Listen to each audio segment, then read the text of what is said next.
Di sini kita akan menjelaskan sistem pencernaan. Sistem pencernaan adalah sistem organ kompleks yang bertanggung jawab untuk memproses makanan menjadi nutrisi yang digunakan oleh tubuh. Alat pencerna utama yaitu yang pertama ada mulut tempat masuknya makanan. Yang kedua ada kerongkongan, tempat menyalurkan makanan dari mulut ke lambung. Yang ketiga ada usus halus, tempat utama pencernaan dan penyerapan. Yang keempat ada usus besar, tempat pembentukan enzim. Sistem pencernaan dari mulut sampai rektum berkisaran sekitar 9 meter panjangnya.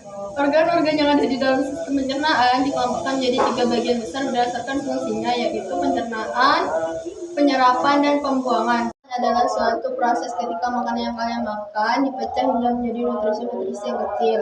Pencernaan dibagi menjadi 2 bagian, yaitu pencernaan secara kimiawi dan pencernaan secara mekanik. Pencernaan secara kimiawi adalah pengolahan makanan yang dibantu oleh suatu zat kimia yang disebut enzim. Sedangkan pencernaan secara mekanik adalah proses pemecahan makanan menjadi bentuk yang lebih kecil. Pencernaan secara mekanik terjadi di beberapa bagian seperti di mulut dan lambung, serta melibatkan pergerakan fisik yaitu otot. Sedangkan proses pencernaan secara kimiawi terjadi di beberapa bagian di dalam sistem pencernaan, seperti di lambung, mulut, dan usus halus.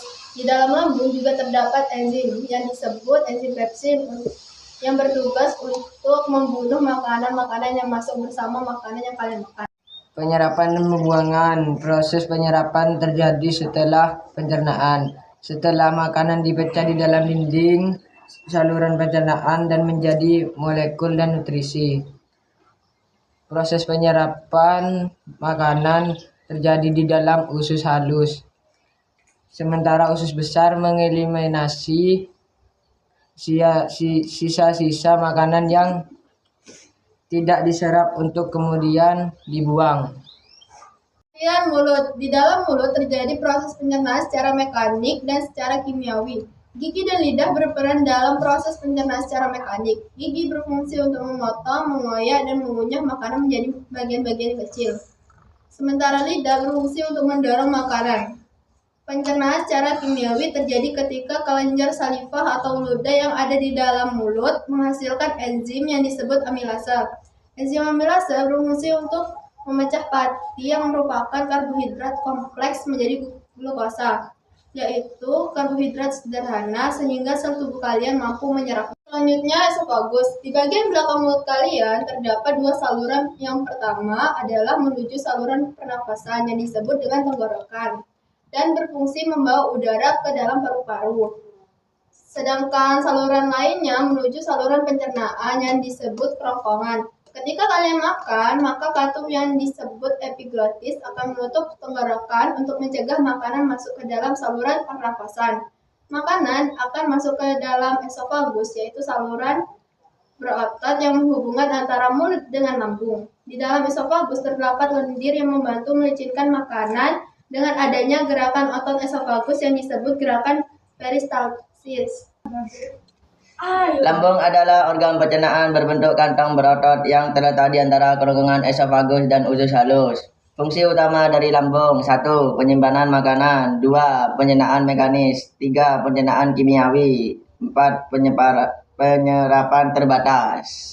Usus halus adalah organ untuk saluran panjang yang merupakan bagian penting dari sistem pencernaan. Fungsi utamanya adalah mencerna dan menyerap zat gizi dari makanan.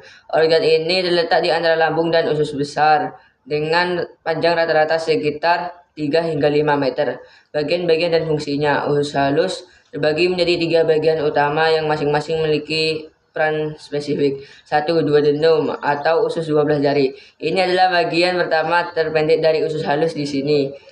Makanan yang dicerna sebagian di lambung bercampur dengan cairan empedu dari hati dan enzim pencernaan dari pankreas. Fungsinya adalah untuk melanjutkan proses pemecahan makanan dan mentalkan asam lambung.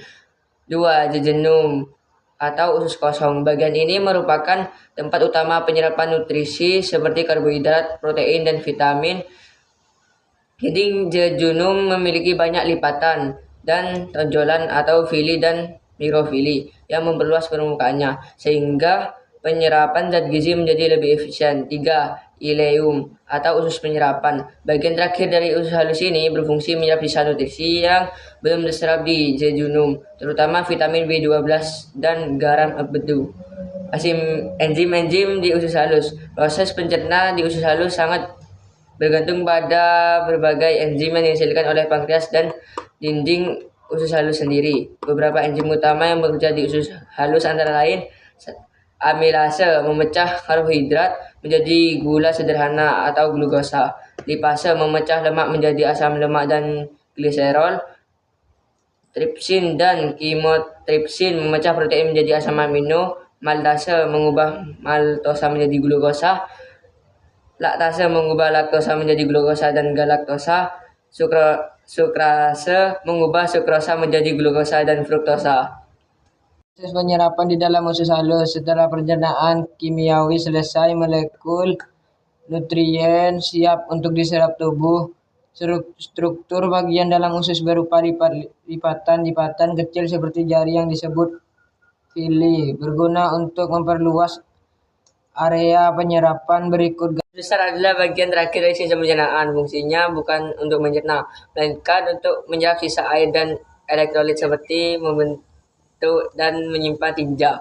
Usus besar tidak memiliki enzim pencernaan. Proses pencernaan sisa makanan di sini dilakukan oleh bakteri banyak yang membantu menghasilkan vitamin penting seperti vitamin K. Mungkin itu saja penjelasan tentang sistem pencernaan. Wassalamualaikum Waalaikumsalam warahmatullahi wabarakatuh.